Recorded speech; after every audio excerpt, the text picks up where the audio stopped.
Okay, so Andrew has lost a button.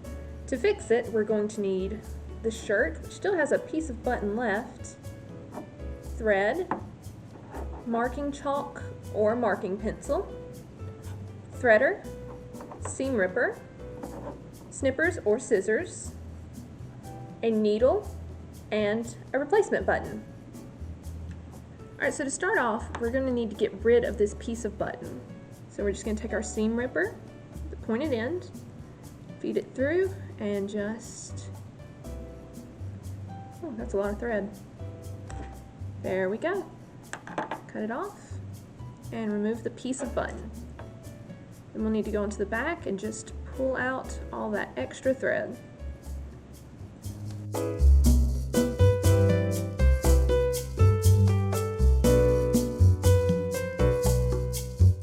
And just a little bit, so we'll just snip that right off. And now we have a clean area to work with.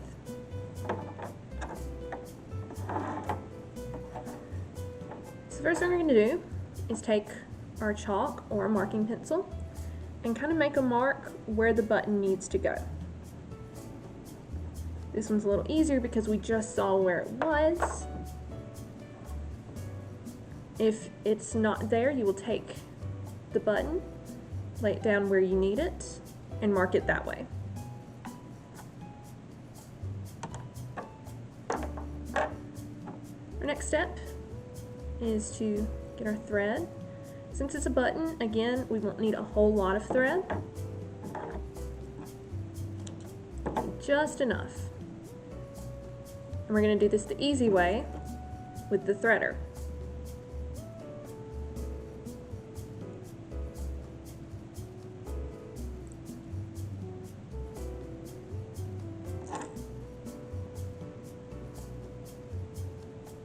Alright, next step, as you know, is to tie just a few knots at the end.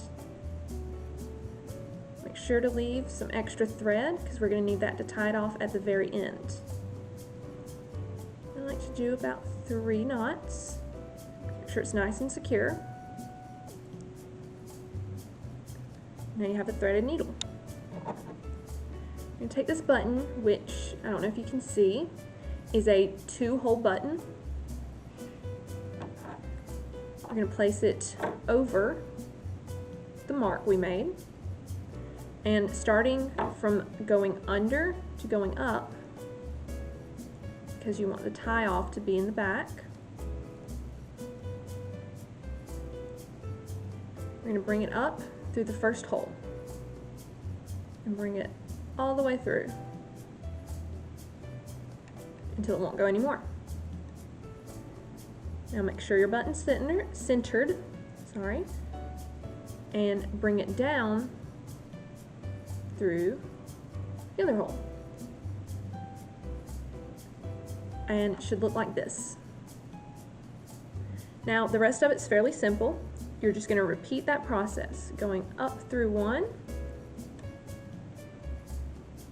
and down through the other. And do this as many times as you feel is necessary. I like to do it about 5 times. Make sure it's very secure.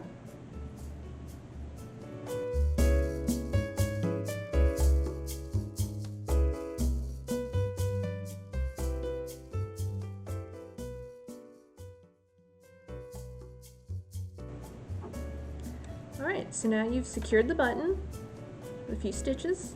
Pull it hard, not so hard that it breaks, but you want it to be tight, and then flip it over. So now we're going to work on tying it off. So for this, you're going to remove the needle entirely. So you're just left with the 2 ends of the thread.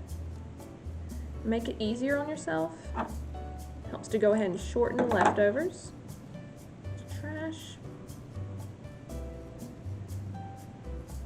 And so now it's just a simple matter of tying the 2 pieces together.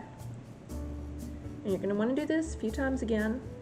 2 or 3 times should do the trick. Secure it in place. Make sure it's tight. Pull up both ends of the thread and cut off the excess. And now you have a perfectly stitched button that matches the others. So here's a quick example of how to start sewing a back hole button, which is one of these, which has got a pretty design, and then the buttonhole is in the very back. So you're just going to lay it down after you mark where it's supposed to be, of course. Again, we're starting from the bottom, so it's normally easier. Just go ahead and pull the thread through, and then thread the needle through the eye, through the buttonhole, and then you're going to bring it down close to the original stitch. Doesn't have to be right on top of it, but you want it pretty close. And you'll repeat that a few times. And lastly, for a 4-hole button, you do the same thing, place it down, start from the bottom, and come up through any of the holes you like, all the way through. Now you're going to go to the one directly across from it, form a line just like you did with the 2-hole button, and then you're going to come up through the top hole and then down through the bottom to create an X shape. And you'll repeat that pattern until you feel like it's secure and tied off the same as before. All right, it's fixed. Thanks, Holly. Now I just need an iron.